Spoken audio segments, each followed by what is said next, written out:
going on, world? We are back. It's the KayFabeyBaby NRW Ring Generals Podcast. I'm Kuya P, and I'm joined by my House of Black trios here at the NRW. First up, I have the Brody King of our squad, Mr. Sean Mongold. How are you, sir? Hey, brother. I'm doing good, man. As always, got back from the gym and I'm ready to talk some wrestling with my buddies. Let's have some fun. And of course, the Malachi Black, aka Webster Style, the man, the myth, the fragrance, and wrestling gamer. How are you, sir? I'm doing well. Just still trying to recover from BlurCon. Same, bro. Same. Shout out to the homies, Sean and Webster Style. I am Kuya P. Let's talk all things wrestling. We've been trying to catch up. Well, I know for myself, I've been trying to catch up. We've been recently just giving you our picks for a lot of pay-per-views recently. There's been a lot.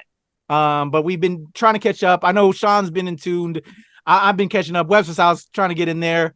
I want to get some AEW Fight Forever sometime in at some point. I haven't bought the game yet, but I've been hearing ups and downs. I'm curious to your thoughts on that. There's a lot of things to talk about, but let me toss it off to Sean, because out the gate when we were starting off, he was like, "Man, we got to talk Bullet Club 2. They're going by a different name. Bullet Club Gold. Gold. That's right. The weird hyena looking guy." And Jay White. Don't that brother look like a hyena? Juice Robinson. You that missed brother look like a hyena. If they were to do an animated version of that brother, he'd be a hyena. He is full on gremlin, like my man. And you should have seen it. You probably didn't see him when he had dreads, Pat. That shit. Oh shit. That shit. I gotta Google. Remember that. That shit was wild. I gotta look up Juice Robinson before dreads. The Bullet Club. Yeah, dude, it was wild. And so it was his NXT days. Well, partially his NXT days. And me and Maki always say, because like they're like, so he's with Tony Storm, and we always joke and be like, they're like the typical Essex couple. Oh, he's Essex, dating Maryland. Tony Storm? Yeah, they're together. Okay. So it's interesting, and like, and there's like a competition for who's going to be oranger that week, because the motherfuckers be some spray tanning motherfuckers, man. Wow. I don't know who's worse, but yeah, no, man, Collision's been interesting. Been watching them, and it's been really good wrestling. I mean, that's the one thing I can say about AEW, is that they're not going to miss on giving you just good wrestling matches. And we've kind of talked about this before with storyline and things of that nature, and promo work and whatnot. And I mean, they're a young company, so a lot of their stories is kind of derived, either it's the early beginnings of a story, or they're trying to pull history from like other promotions, which obviously the casual watcher doesn't know.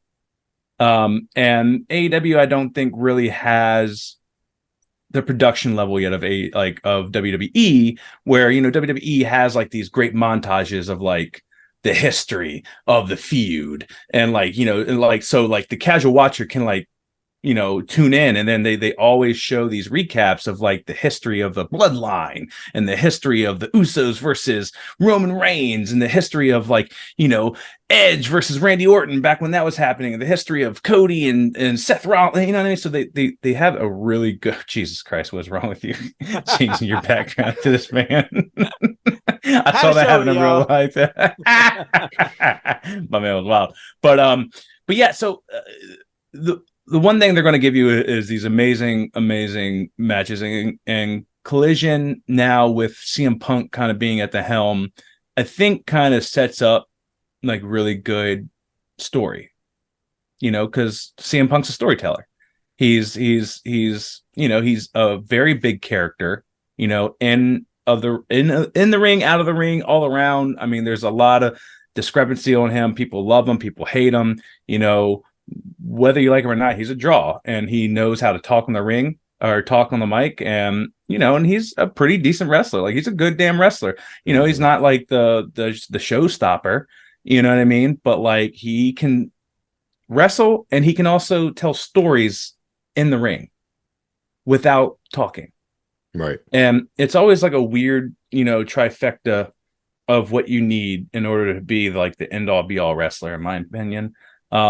And CM Punk's close. Like I said, it's just he's not a showstopper in the technical wrestling, in my opinion. But like I said, going back to this previous week's Collision, we had Samoa Joe versus CM Punk. Great. And that dates back to what, like 2005? Right. 2004. Like, that's the long-term storytelling. But yet again, for the people who are casual viewers, they don't know that history. Yeah. And they try to do a little bit of like showing, a package, but of course all the video from back then is so shitty, and it's from like, all these other promotions, and Ring of Honor had some good stuff, but like, what I mean? So it was hit or miss. So the production value looks crappy, obviously. But that match, man, that was a hell of a match. Like they were just like going at each other, man. And there was like so many callbacks, it was just so good, A, for the casual viewer, and I think, B, for the people who follow them. Like, there were just so many cool callbacks. And of course, I think, what was it? Like Punk, they like Samoa Joe's beaten them like 4 times, and they've had 2 draws over the course of the past, like, damn near close to 20 years. And this was the first match that CM Punk won. Oh, wow. Okay. And it was a grueling match. It kind of sucked that they went after Bullet Club Gold versus FTR, because that was a fucking match. And that's what kind of sucks. And I think we talked about that a little bit at WrestleMania too, where, we saw the Rhea Ripley versus Charlotte match. And it was just that was the first night. And it was such a good match that when Bianca and Asuka went the second night, it was kind of like, So when you go from a high of like watching a great match to immediately watching another match that you're like highly anticipating, but it's not as high energy, it kind of lets you down. Yeah. So, the fact that CM Punk and Samoa Joe had to go on after that match was a little bit of a letdown, because it was a different speed. Obviously, there's more story there, but there's a different speed of the wrestling. But anyway, great match. CM Punk wins. Samoa Joe sticks out his hand for a handshake. They go in for a handshake. The handshake is great, and fucking Samoa Joe gets him in a fucking rear naked. Yeah, I saw that, and chokes him the fuck out again, and it's just like, you're never like, you'll never be as good as me, like, so it continues the feud. I love that. I think they're going to milk it. I want them to milk it. It's going to be great. I love seeing Samoa Joe back on TV. Same. I can't wait to see him just rip through shit. Same with Miro. I want to see Miro get back on TV and rip through shit. I think that's going to happen. Collision. House of Black has kind of determined that they're only going to be on Collision. Yeah, so I saw that as well. And I love the reasoning too. Yeah, it's destination television. Like, when you go to Saturday, you're going to see House of Black, so it's a reason to tune in, and it's smart marketing, in my opinion. Right, it's smart marketing, and like he was saying, like if he's on every single night, then you could just tune in to any one of the nights and see them. Right. You know what I mean? And this way, it's like, no, you have to watch on Saturday if you want to see House of Black. You know what I mean? So it's smart marketing, and it's also smart on them. And also, they don't want to kill their bodies. They're not going to wrestle fucking 3 nights. Like, you know what I mean? Like, and then they also get to go and do their own thing, go to toy fairs, go to conventions, do their own thing. And that's great. Back to Collision with the FTR versus Bullet Club Gold. Man, that has just been a damn match. And it's been great. Like they've also tied in the CM Punk and Samoa Joe feud to them because, of course, of what is it? CM FTR or something, or FTR CM, their little, group. I think the previous week it was those 3 versus Bullet Club Gold and Samoa Joe, which kind of like started started the feud burning back in for CM Punk and Samoa Joe. Yes. And like when Joe was choking out CM Punk, FTR comes out all battered and bruised. But yeah, no, if you did not watch Collision, I just go back and watch that FTR and Bullet Club Gold match. I mean, there were still some other good ones, like Ricky Starks versus Powerhouse Hobbs. That was a great match. Yeah, I saw some of that. I was impressed with that. Yeah, no, and I'm fucking dude. Ricky is just on a tear right now. Like I said before, push him to the fucking moon. Yeah, I agree, and not just that, because it was Hobbs, and I don't think, in my opinion, I think Hobbs got kind of tarnished with that whole thing with the TNT Championship. In my opinion, so yeah, with the back and forth between Wardlow, yeah, because that just wasn't a good feud, and I didn't like the story either. It didn't paint him in a good light, even as a heel, in my opinion. And that's the thing, is like I feel like they're very confused on what to do with Hobbs. Yeah, because they put him on QTV for a little bit, and now he just fucking like clocked fucking whatever his name is, Marshall, QT Marshall, which them dentures, boy. My man got some new dentures, and he's just like every 2 seconds he's like just cheesing. I'm like, God, like you happy you got them dentures, didn't you? Aren't you? I mean, I would be too if I had the money like that, you know. But I got a little chickpea teeth, you know. I would love to get them big ass, you know, Steve Harveys. But now QT like tried to help Powerhouse and ended up fucking him over. So at the end of the match, he turned on QT. So I guess he's going back to face. That is like, and that's yet again back to the storytelling. I don't know. AEW just sometimes kind of like fumbles a lot. And I think it's growing pains. They're not even 5 years yet. I mean, WWE has also done that. They've dropped the bag, you know, fucking the Hurt Business. But Bobby Lashley, that was a huge bag that they dropped, in my opinion. Yeah. They could have went much further. They could have feuded with the fucking Bloodline for months, and they just did not do it. I don't know why. They dropped the bag on Shelton Benjamin so many times, and Bobby Lashley. And like I see the same thing happening with Powerhouse Hobbs. And it sucks that they're all black guys too. You know what I mean? Yeah. Like what are y'all doing? Like, come on, man. Like, yo, you know, real like, talk. Yeah, like it sucks to see that, you know, creative or whoever is just like fucking fumbling so hard. But yeah, other than that, one of the good things, I think I think one of us predicted when we were talking about Forbidden Door was Jungle Boy and the heel turn. Yeah. And if he were to lose, obviously, like, you knew he wasn't going to get the belt from Sonata, but like if he lose, like he had to have it tie into a story. So I think him turning on Hook was great. And I think one of the pillars needed to turn, right? Because Sammy's going to start being more of a face because that's where he's going. You know, you have MJF who's a heel, but now he's kind of a face because he's with Adam Cole, which I fucking love this story.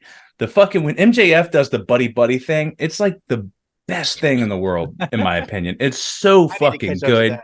Yeah. Dude, like they have their own shirt. He has like this I'm better than you, baby shirt, and he's like repping it every week. Yeah. And it's so good. And like Adam Cole's having fun with it. MJF's having fun with it. Like it's so funny. And like it's almost like he's a face. Mm-hmm. Like people are cheering them again because of Adam Cole. And it's such a weird, like MJF, it like revolves in like this weird in between, you know, of this like anti-hero, you know, this very like The Rock, you know, like he's a heel, but then he's not, and then he's a heel again, but he's not, and like then you want to cheer him because he's a heel. And I'm just loving it. The Jungle Boy heel turn, I like it because it gives him more time on the mic. Heels talk a lot, right? So this gives him an opportunity to ditch the fucking boots, ditch the loincloth, ditch the fucking you know, and like it. The only weird thing is just like some of the things he said. I don't know if you saw the clips, but he's just like, I'm like, people are jealous of me because I'm rich and I'm banging the hottest bitch in this place. And I saw that. Like that just and so he did like the he did the glass to the camera. I was like, what is happening? Who's he dating? Who is Anna Jay? Oh, the Peaches girl. Okay. Yeah. Respect. I'll give him respect on that. I'll give him respect. I think I don't know. Is she Dark Order still? I don't even know where she's at anymore. But yeah, like it was just so funny. And then like Hook comes out and chases him. Of course, he runs like a heel, and it was like the greatest scene ever. They're running backstage, and there's a car. He's like, open the door, and Jungle Boy is like books it, and he like full on fucking dives into this fucking like Explorer or whatever this giant SUV, and the door slams immediately behind him, and they fucking peel out, and I died. It was such a good like. I mean, it was a full-on dive. Like, I don't know how he didn't like crack his head against the next door and fuck his shit up, because it was just that funny. And I was just like, you know what? I think I might like this, you know. And then it also hopefully it gives Hook some time on the mic, right, and start propelling him in a different light, because I mean, he's a young talent. You got to start pushing these guys. Yes. So there are a lot of things I'm really excited for. But yeah, I don't want to take up too much time. I know we want to kind of dive into something else. So Eldon, what do you? Yeah, what do you want to talk about, Eldon? Well, you know, Slammiversary is coming up this weekend, and I ain't going through the whole card because there's 10 damn matches on this card. Like, it's a lot. But there are a couple matches I'm excited for. Leo Rush made his way to the Impact Zone, so he is actually challenging Chris Sabin for the X Division Championship. So I am very excited for that one. I like Leo Rush. I've always liked what he's done wherever he is. Yeah. Same with Chris Sabin as well. And Impact and X Division, you usually get a pretty good ass match. So can't complain about that one. Our girl Trinity is facing Deonna Purrazzo for the Knockout Championship. I don't know how this is going to go. I don't know if they're going to put the belt on Trinity or not. A lot of these matches are hard to predict, in my opinion, because I don't know. Impact is known for doing like 6-month deals, short-term deals. Not a lot of people are signed for like years, like other promotions. So it's very hard to kind of tell, like, okay, what are they going to do with this? Are they going to put it on a butt? Deonna's had the belt a couple times, but she just got it back. So I'm not sure if this is her first defense just winning the belt back. If it is, it's hard for me to see her dropping it. Hard to predict that, yeah. Then another match, and this is the X Division again. I'm not even really going into the tag titles, but I will say this though, before I get to X Division. So with the women's tag, is it the tag? No, it's not the tag. I don't care about the tag division. No disrespect, but I have to say, I talk about Impact and storyline. The way characters evolve, and the way that they've evolved Rosemary and Havoc into Courtney Rush and Jessica, I absolutely love it. And I love that whole storyline that they've been on for like the past. We talk about WWE multi-year storylines. This is a multi-year storyline with their evolution and changing into these characters. So I want to shout them out because I really love what they're doing. But the X Division #1 contenders match is Jonathan Gresham, Speedball Mike Bailey, Kevin Knight, Alan Angles, and then Kushida. So that's going to be in the words of a slobber knocker. Yeah. So I'm looking forward to that. Yeah, exactly. Kushida. That's all I needed.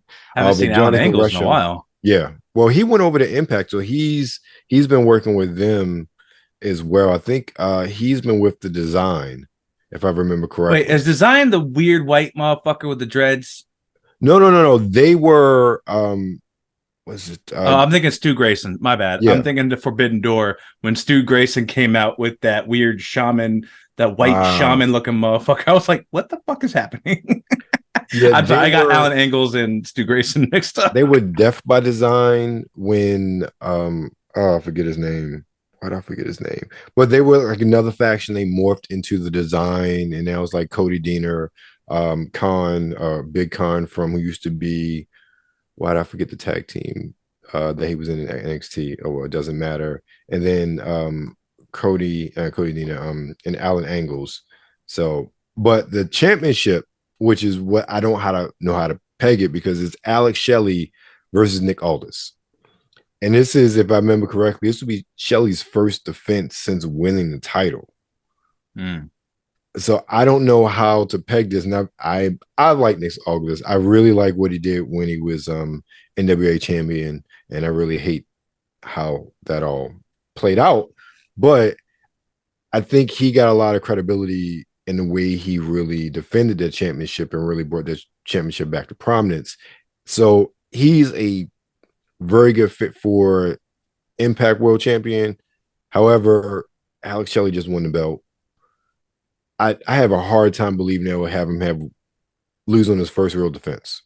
But, it's Impact. I don't know what I like Impact because I don't know what's going to happen. Like, realistically, a lot of these WWE, AEW, a lot of these things can be very predictable, but Impact is very much a wild card in trying to figure out what's going to happen with a match and who's going to win. That makes it very interesting. Yeah. Yeah. And I never knew that they did because of just how the small nature of it. And you were saying like long-term story type arcs. Yeah. That also makes it very interesting too, that they actually do that as well because of, just short-term stays, maybe contract wise, like that you also brought up. So I'm intrigued, man. And then I saw there was an article that came out recently about Trinity and why she left WWE, and they were trying to say not a lot of people know about stuff. I don't know how much. I didn't dig into it yet, but they're like, nobody understands what happened other than the people involved is kind of what it's saying. I'm gonna have to read into this a little bit more. Curious, but also who knows where they're getting their sources from and info wise. So with that being said, y'all, Sean went AEW, you kind of went Impact. WWE, the big dog. I still have a lot of catching up to do. I need to catch up to Sean with him talking about this latest with CM Punk versus my man Samoa Joe. All I know is I just, as of yesterday, watched episode 1 of Collision, and I just like, man, Punk starting off already with fire. And a throw at the Young Bucks. Again, I'm 4 episodes back, so I'm like, damn. So I got some catching up to do, as y'all know. But I'm gonna talk WWE. I'm getting sidetracked. I did catch the latest episode of Raw this week. Balor starting it off against trying to go at our man Seth freaking Rollins. Judgment Day shit happening in this episode. Oh yeah. A lot to catch up on there, man. What do y'all think right now about the Judgment Day stuff? The kind of the feuding in between. Judgment Day is gonna break up soon, but I love where that's going. We got Damien with the case. Sean, Webster style. What you think, man? Not just that, but even NXT last night and then being there. I heard that they were coming over. What happened? Yeah. I'm gonna watch it, but you can go ahead and spoil me. They got the win, but they were like really on the same page as far as Damien and who went over and fought who? It was Judgment Day, so Damien and Finn versus Trick and Mello. Oh shit! Yeah. How was that? Yeah, it was good. It was really good. I enjoyed the match. You got a lot more of that bloodline storytelling. You got some almost mishaps between Damien and Finn, but I enjoyed it overall. Like NXT doesn't really disappoint as far as I'm concerned. Okay. But as far as the Judgment Day storyline is concerned, I like how WWE overall is now using NXT to further those storylines. We saw that with Seth, or we're seeing that with Judgment Day. Who else was down there? Baron Corbin went down there. Yeah. Baron Corbin, Dana Brooke is down there too. She's getting to a scrap with Corey J, and I'm like, oh shucks now. Yeah. So I was excited about that. So I like that they are using NXT to further storylines. So it's not just a Raw SmackDown, it's an intercompany storyline. And I feel like they're learning from the bloodline and how that played out, because yes, Roman is confined to SmackDown, but that's a storyline that is going across Raw and SmackDown for the better part of 2 years now. Yeah. I feel like the Usos also, when they had the championship belt, went to NXT for a couple episodes as well. I believe they did as well. You're right. So it's definitely nice to see. I think they also just celebrated like the first year. There's been a year since they have announced Triple H as the creative director or head of creative.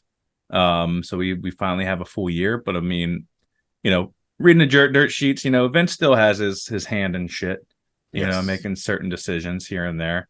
And I feel like it's blatantly obvious what he affects. But yeah, no, this Judgment Day thing, I'm liking it. You know, you can only tell the same story so many times. Right. So it's really hard, I think, to keep things interesting. You know, I feel like the Bloodline did a really good job because honestly, all of them motherfuckers are just good actors. Right. They're good. They're good on the mic. They're good at like inflection, emotion. They're good at in-ring storytelling. Like they're good. You know, Judgment Day. I love our boy Damien, but I've said it before and I'll say it again. That very monotone, very hey Finn, what are we here for? You know, like it's very safe, you know, and like that's easily how a crowd can what you to death. Mm-hmm. And you have to be very talented and very good at continuing your train of thought and your speech pattern so that people can't just sit there and what you. You know, granted, it kind of works for heels because that means you have heat. But at the same time, you know, like with the boy Mysterio Dom, like, I mean, some of those boos are piped in. You can definitely tell. I mean, there's an overarching boo for him, but they make it really loud on TV. You can definitely tell it's piped in a little bit. But yeah, no, I'm curious to see how it goes. You know, I'm curious to see who's going to turn first, and if Edge is going to have any play in this, since he's the one that officially started Judgment Day. Like, who knows? Like, maybe because he started it with Rhea and Damian. So maybe Edge comes back and kind of starts talking to Damian Priest and like putting things in his head. And then, you know, Balor gets even more jealous because he's already jealous right now because he's Money in the Bank. But like he starts seeing him connect with the legend Edge. And then maybe it's another feud of Edge and Balor. And then fucking Damian has to pick a side. You know, maybe he tries to concerto Edge and Damian pulls the chair away. You know, like there is a good story that could be told there, and there's so many opportunities to do things, and it's going to be interesting to see how they rip the Band-Aid off. Because it's obvious they're going to break up. You know, during Raw on Monday, they, you know, there was a little riff in their match with Sami Zayn and Kevin Owens and Seth Rollins. But at the end of it, they kind of like shook hands, squashed it, and they're in the ring hugging, you know, and they were victorious and won. So I would love to see Judgment Day kind of like just run house and get the gold at least once, all of them. You know, you got Rhea, you know, fucking let, you know, Dom and Damian get the tag team belts would have been cool. And then Finn grabbing the belt from Seth and just having them full force, you know, gold out before they imploded. But the implosion's already imminent. You know, like they're not long for this. Damian's going to turn face, and I'm sorry, I like Finn as heel. Like I've always preferred him heel. Like him as a face is just kind of like Ricochet. It falls flat for me. Great, amazing performers, amazing. They can tear the fucking roof down with performances, but when they get on the mic, it's just it's flat, man. Ricochet has gotten better. The new swag that Ricochet has, like the past like 2 weeks, has been really good. I think with him feuding with Logan, that is the one benefit of Logan being there. It's going to give him like a sounding board. Yeah. You know, because Logan's such a big heel, like it's going to give him the opportunity to cut promos. And like there's just so much material against Logan Paul that you can use. You know what I mean? Like, so it's easy to mess with him. Yes. So I really hope something. That's the only reason. If Logan Paul can get Ricochet over, he has some purpose. That's the only good thing about you, dude. You know, that was going to be another segment I was going to bring up. So you since you brought it there, I wanted to add on that. So well, I wanted to bring that up. So I'm thankful you brought that up, Sean, about Logan and Ricochet. Their spot was a little botched. Money in the Bank, you know, but like I hope they keep it up because there is a little bit of history there. Yeah. And I think they could have amazing matches.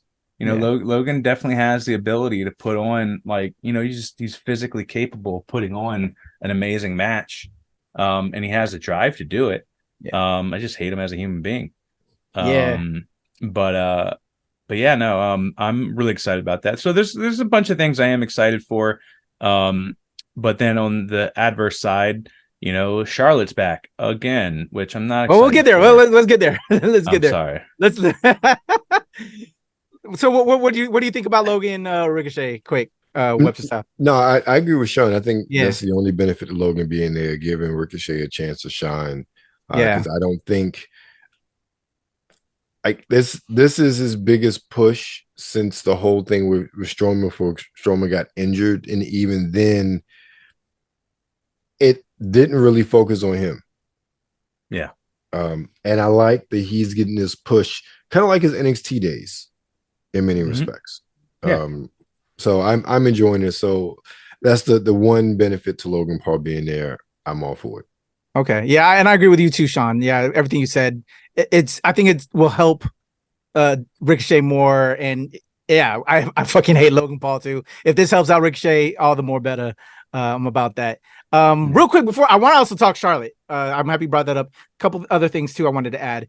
I want to go real quick back to Judgment Day. One, I'm feeling those new cartoony t-shirts. I don't know if y'all peeped it. I like that. Even the mommy shirts look looking pretty dope too, bro. Like with Dom, and they actually I'm on Fanatics. That's where WWE shop is now, more so tied into the Fanatics brand. You can actually get like they have like autograph photos of Mommy and Dom. I ain't gonna lie, I'm gonna pull the trigger probably not too long after we're done tonight. I want that for my wall. But those shirts look pretty sweet, the little cartoony versions of them, man. But one of the things when you were talking about tag team and going for the gold, Sean, what angle are we also going for? Because they had the Sami Zayn, KO match, but like, what are we doing with, like, it seems like, with like Rhea, she already has her belt, but like they want the Judgment Day to run everything and get the gold. Are they maybe possible intergender? It's kind of also a way I felt it too. You said Finn and Damien, or not Finn, but Dom and Damien, but like, I don't know, man. I think Rhea, like China, is one of those cats that can mail down, go hard. Yeah. Oh yeah. Mm-hmm. Oh, definitely. But I don't think WWE is ready for that. Nah. No. Okay. I don't think they want to repeat history like that. I think they are. I don't know if any woman wants to be the new China.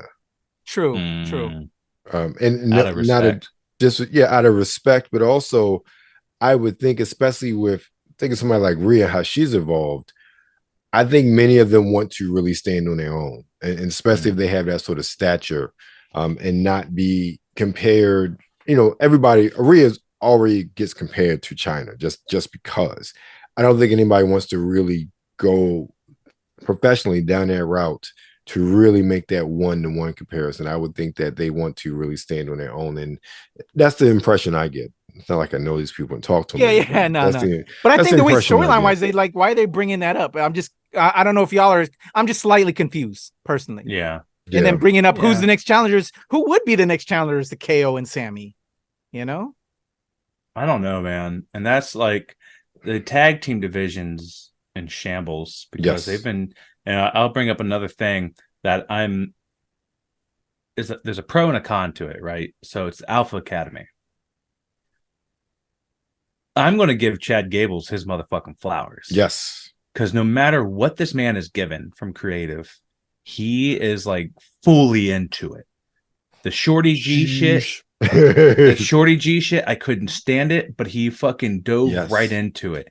This Alpha Academy being this mentor and the shoosh, please, like it's got like I'm just in it. And now because they have Maxine, like teaching her how to wrestle and having her in like the singlet and everything like that, and being her mentor and having her do these arm drags to fucking Valhalla, like I love it. It's so wholesome. and it's so good. Like, and also I just love Otis in these roles, you know, especially remember when he was with Mandy, back when Mandy was still around. Yeah. Like, that was so good. I love that. Was entertaining. That was sports entertaining to me. Yes. You know, and that's like really good valet work.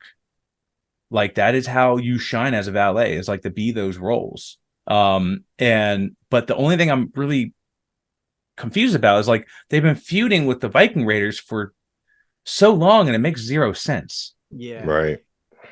And like, you know, there's not a lot of promo work from the Viking Raiders. They're just there to like attack. It makes zero sense. I don't understand it. And I know they're like the fun, goofy gimmick, you know, but like give them a true and like tried shot against Kevin and Sammy. Right. They're the only actual, like, outside of, what is it, the Pretty Reckless or the Pretty Deadly or whatever the fuck their names are. Like, outside of them, they're the only, in my opinion, the only real established tag team that's around. Like, you know, they keep throwing fucking Riddle with everybody, Right. you know, and that's annoying. I can't stand that. Like, they threw him with Drew McIntyre this past week, and I don't understand it. I really don't, because they both hate Imperium. Like, I'm getting tired of that. Yeah, I agree with you. I'm sorry, go ahead. No, you're fine. Go ahead. No, I agree with you. I don't know how the tag team division, well, no, I know how it fell apart when they put both of the belts on the Usos. And because they literally ran through everybody, every other tag team lost credibility. And they don't really have any tag teams anymore. Like, where's the New Day? I mean, I think Kofi's still injured, so there's no New Day. Big E is still out. I saw an update. He is feeling completely like better. Like, he's felt like he didn't even break his neck, but they're still very wary about when he's going to return. Right. So I'm not even worried about Big E, because I know that's a long process if he ever comes back. But just thinking of the landscape, at least as far as main roster, you got Pretty Deadly. They have not respected Imperium as far as a tag team as any sort of a credible threat. Same with the Viking Raiders. Imperium's been feuding with Sammy and Kevin Owens, so they're the only ones that really have been given a chance at the titles. Right, but they haven't been positioned as a threat, though, and that's what I'm really looking at. Like, none of the tag teams have really been positioned as a threat to take the title. So it's one of those things where if you see them going up against Sammy and Kevin, oh, you know, Sammy and Kevin are going to win, because no, they're not going to put the belts on them. Oh no, you know, it doesn't work storyline wise, and also just the way the story have been telling it just doesn't make sense. And I think that's a big issue that they have right now as far as the tag team. And also, where are the dedicated tag teams? Where are the Brawling Brutes? So they're on. So I'm looking up the list of all the current tag teams in WWE. So in Raw, we have Alpha Academy, Imperium, Indus, which is Jinder Mahal, Veer, and Sangha. I don't know. They brought them on one time and then never brought them back. Then you have Judgment Day. Then the Maximum Male Models, which are no more, Mason Mansoor, and then the Viking Raiders, who is in feud with Alpha Academy. Then you have Kevin Owens, KO, and Sami Zayn, and that's it on Raw. On SmackDown, you have the Good Brothers. Where are they? Yeah, I don't know. Hit Row. Okay, we know that winning belt.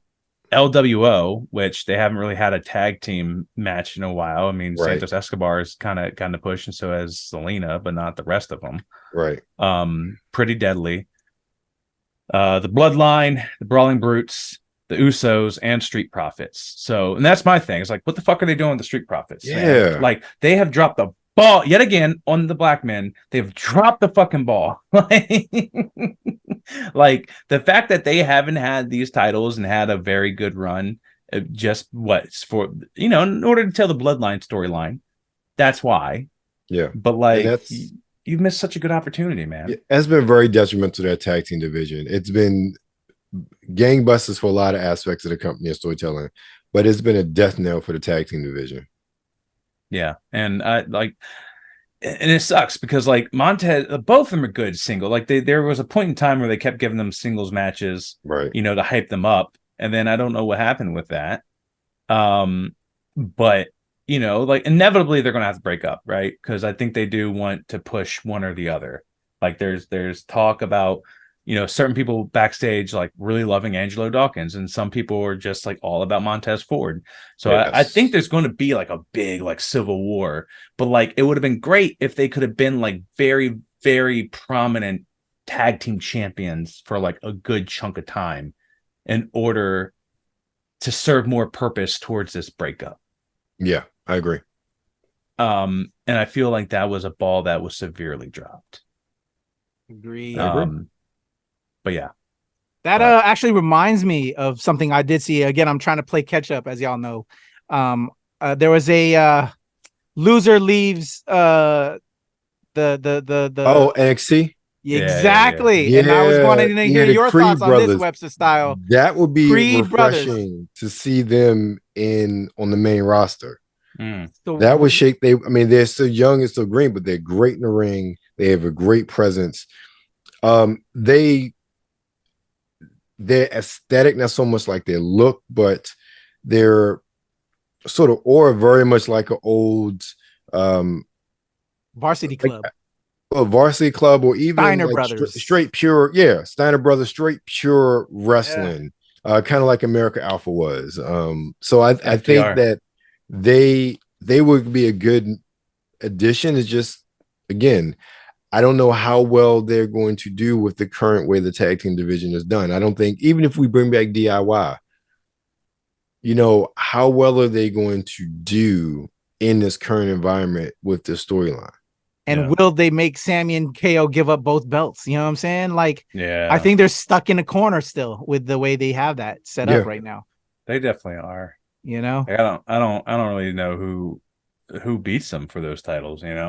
Yeah. Like I don't know where the story goes after all that. Like that was such a huge high, and now I feel like there was so much invested in the Bloodline storyline that a lot of things fell on the back burner, and now, since a good chunk of the story, not internally, but like with people that were kind of attached to the Bloodline, being Kevin Owens, Sami Zayn, I feel like there's not really, they don't know what to do. Like they're kind of watching the Bloodline implode, which is nice to go back to them and hear their thoughts and kind of like make comments on them and things like that. But like, they're fighting the Pretty Deadly, they're fighting Imperium, Kevin Owens is doing the mad pit bull approach and just wanting to fight everybody. And Sammy's trying to rein them back. And it's entertaining, but like, I don't know. And like, they've been so over more so in the past couple weeks than ever before.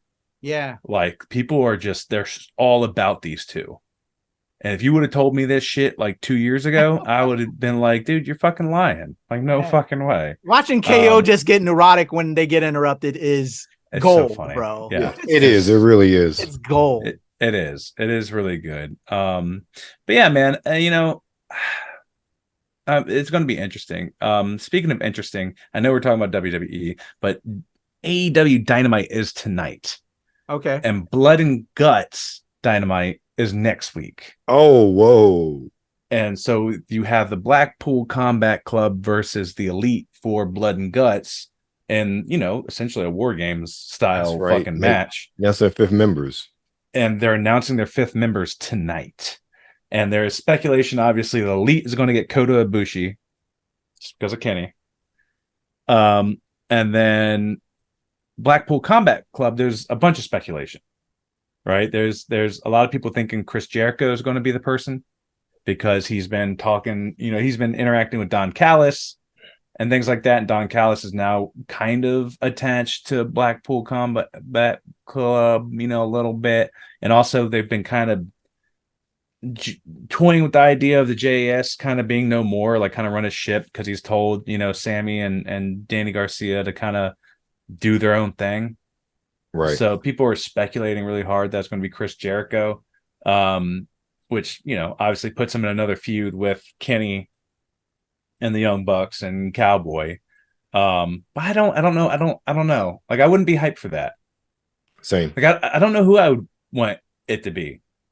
You know, like I feel like I want it to be like a shock. You know, like a surprise, like someone we haven't seen. Somebody theorized that, and I think that's still in the contract with Impact, but you know, it doesn't matter. Someone theorized it could be Sami Callihan because him and Moxley are supposedly really tight. Oh, I read that yesterday. They put that would be awesome. And that'd be a perfect match for him. That would be very interesting. And I'm really excited for tonight because that's happening. And then we also have some of the other blind tag team eliminator match, which has Adam Cole and MJF going against fucking Big Cass. I'll never call him Big Bill. I agree. Big Cass. It's Big Cass. Big Bill, I don't know, it's weird. And Brian Cage. So I think that's going to be a great match. And then you have Danny Garcia and fucking Sammy Guevara versus Orange Cassidy and Darby. Which, you know what? I see this being a way of pushing Sammy and Danny, and then also creating like a rift with obviously between Orange Cassidy and Darby, so that Darby can challenge for this international champion. Even though I don't want another belt on Darby, but at least it gives him something, right? You know what I mean? So we'll see what happens, and then you know they got a couple other different things. I don't know, like that's the things I'm looking forward to the most. Okay. Oh wait, when is Battle of the Belts? I think it's Saturday. Was it? Is it this Saturday? I think so. On Collision? No, I think it's like before or like going with Collision. Battle of the Belt. I can't remember. Well, look, you go ahead, look that up real quick. I got one more thing as well on AEW, and then I want to head right back over to WWE with one last thing over there. Well, a couple things over there. Go ahead. Yeah, this weekend. This Saturday, Collision. Yeah. At 10 p.m. Collision's at 8, and then Battle of the Belts is at 10. Oh, goodness gracious. Yeah. So I don't know how long that's going to be. I'm a DVR like a motherfucker. Right. That's going to be yeah. That's going to be a damn thing. So on the AEW side, before we head back, one thing that you went, because you were bringing up AEW, Sean, I noticed on the dirt sheets, we have one a member leaving that was getting pushed quite a bit, but now is gone. Brian Pillman Jr., y'all, is no longer with AEW. What do you think about that, guys? Really? I did not know about that. Yeah, I saw that earlier today, too. I was surprised, actually. Yeah. But and where do you think he'll go? What WWE bound? What do you think is going to happen with Brian Pillman? I could definitely. He's kind of established himself, now. I can definitely see WWE picking him up.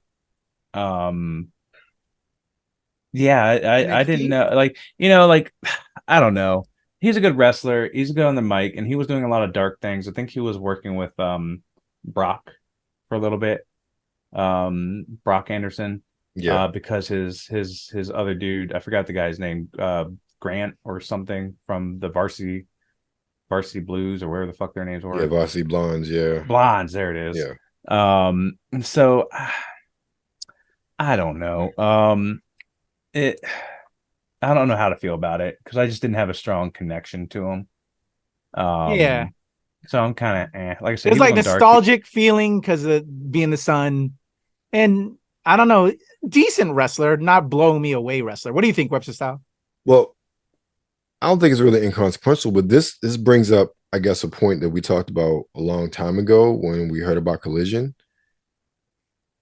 How much of a domino effect is this going to be? Because there are a lot of cats that were just doing dark that you didn't see on the main shows. Now that everything's a main show, how many contracts are just going to expire? Because AEW, and I like the fact that they don't release people, they just let contracts expire.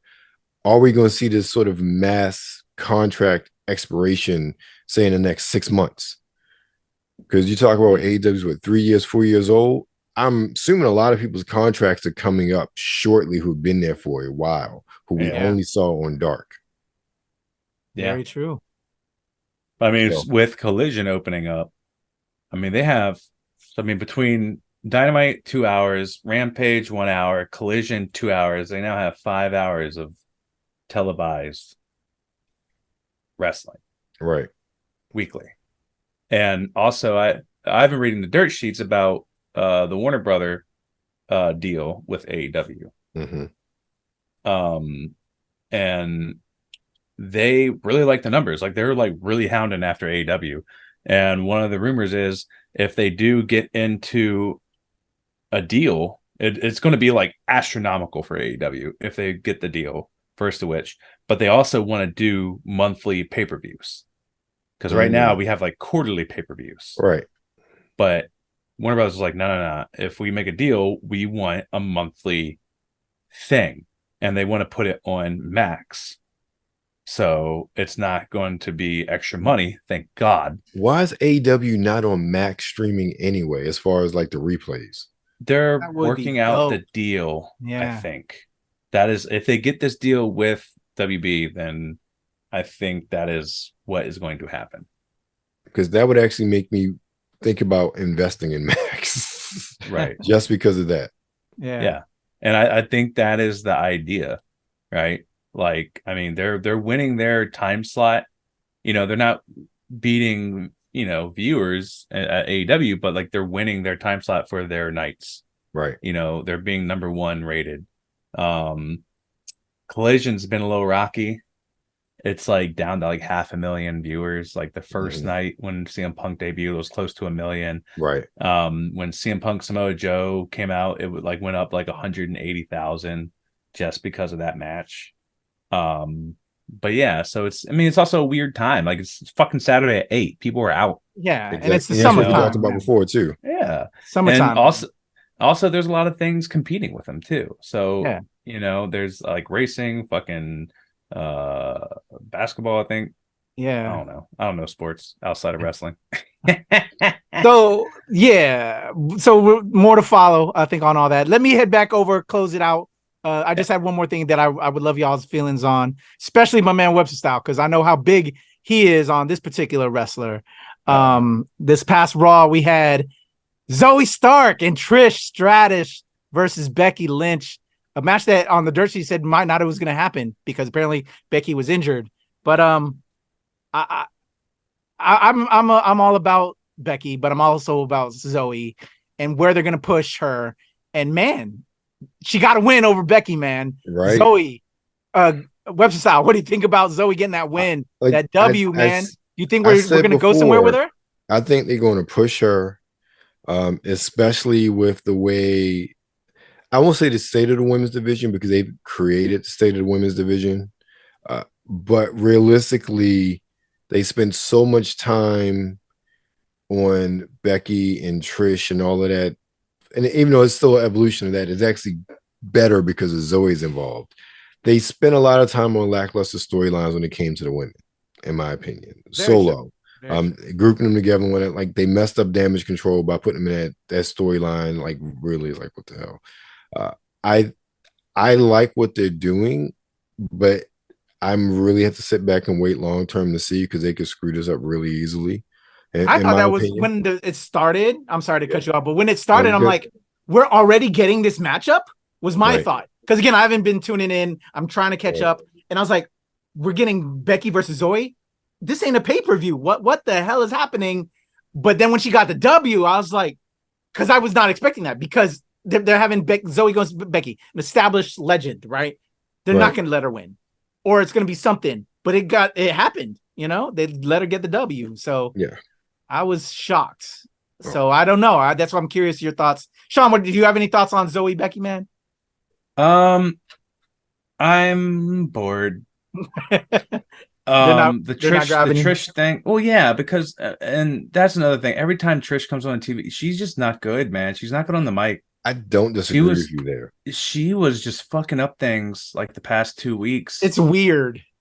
And it's so weird. I'm like, you're a fucking legend, man. Like, you're supposed to be setting an example. You're supposed to be mentoring Zoe. And like, even Zoe's shaky on the mic, but like, that's a given because this is exponentially a bigger crowd than what she's used to. Yeah. But Trish, you've been doing this for so fucking long. Like, I don't know, man. I love Becky, and great. Like, I love that legends like that want to put over younger talent. Yeah. Because I do think Zoe will definitely be a force after she gets some more promo time, after she gets some experience getting on the mic. Yep.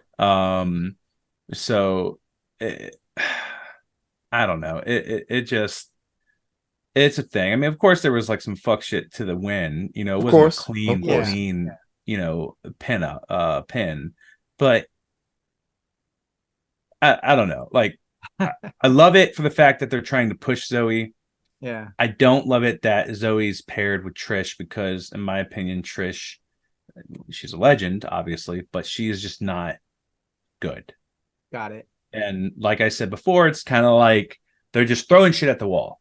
Like, oh, who's Riddle gonna team up with next? Drew McIntyre. Perfect. Yeah. Like they threw a fucking dart, and they did the same thing with Zoe. Who can we team up? Trish. Legend. This will get her over. And, she's a heel. And it's like, but then she comes out in this mask and she can't even be a heel, right? Like, how do you fuck that up? Like, all you gotta do is talk shit about the city. Right. That's the easiest thing, yo. And like people are just like whatting them and like not really reacting. And then Becky has to fucking turn it up. And Becky does. Becky knows how to get the crowd. Becky knows how to interact with the crowd. Becky knows how to get it. And like that is a good thing for Zoe to witness and feed off of. So I do like it for that. I don't like the fact that Trish is still attached to it. Trish should have been gone with Lita right after WrestleMania. Agreed. And they could have easily just made Zoe go against Becky. Yeah. You know what I mean? Instead of tying her to someone. Completely agree. I don't think she needed it. If Zelina was still fucking, a mouthpiece, I mean, she kind of is for LWO, but if she was like, I would say put her with someone like that. Like Zelina knows how to talk. Oh, and it's amazing. I miss her on the mic. To me, she was almost like Paul Heyman in regards to like because when she was talking, she was backing up Andrade and all of that type of shit and just being that mouthpiece. Now, man, I miss that. But anyway, we've talked a lot. Go ahead. One more thing. Yeah. This collision coming up, I think, is the custody of Zelina Vega. Because it's Andrade versus Malachi. Yeah. So they've been going back and forth. Like those promos have been really good about like stealing each other's masks and about the whole like ideology behind like the masks that Andrade wears versus the mask that Malachi wears. Like it's been some really creepy promos and really good promos, and I love it. I've always thought about this match just because of that connection, because I love Andrade was with Zelina for so long, but of course Zelina's married to out. Like I'm excited for it. It's going to be such a good fucking match. I can't. You got me excited for it too because I love them both, and then and those reasons. That actually reminds me. Like I said, I just recently watched the first episode where Andrade came back in AEW Collision with AEW Collision, and his finisher was the figure 4 and then the figure 8, and I was like, "Oh shit!" Yeah, are they doing like a nod real quick? And he did it. I was like, it blew me away. But anyway, man, great talking to y'all, fellas, man. We talked all things AEW, Impact, WWE. Let us know what we should talk about next episode if we're not predicting, giving picks. Man, there's just still a bunch of other things, man. I'd love to hit y'all's minds up, but we've talked almost we did an hour. We're about to go an hour and a half, and we got things to do, food to cook. Gentlemen, pleasure chatting with you. Before we get up out of here, Sean, what do you got coming up? I see the sequel. Tell us about it. Yeah, buddy. So the sequel's coming up in a couple weeks, actually. So yeah, come check it out. It's our anniversary show. It's at DC Brow, obviously. You can find us on Eventbrite. Just look up Shiver Me Tassels.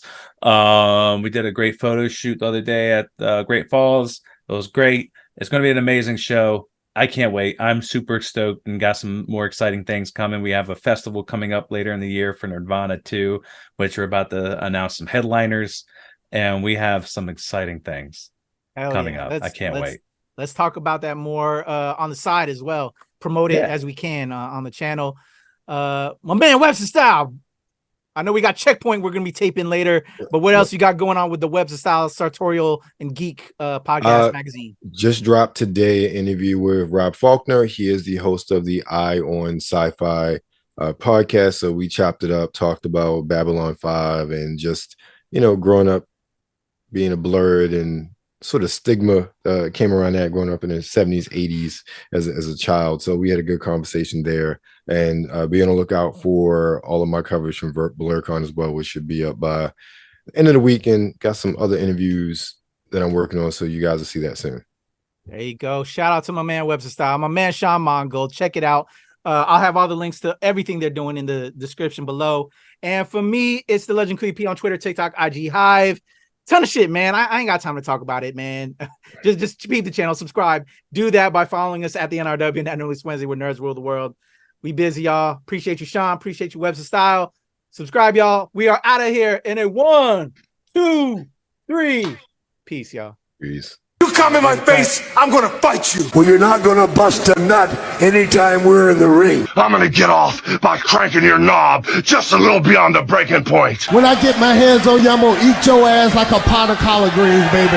I'm gonna stretch his ass like it's never been stretched before. You can hide behind that commissioner stuff just so long until I jerk a knot in your ass. And if you don't think I'm big enough, and you grab a hold of me, and you'll know that I'm growing, my man. Within your hands, I will get as big as I need to be to do the job on you. All right, just jerk Helmsley off. There's one part of our bodies that's soft, and it ain't soft all the time, if you catch my meaning. I'm gonna come on you like nobody's ever come on you before. Just you and I getting it on like two men should do. Oh, no, that's interesting. Corey boy, I'm coming hard.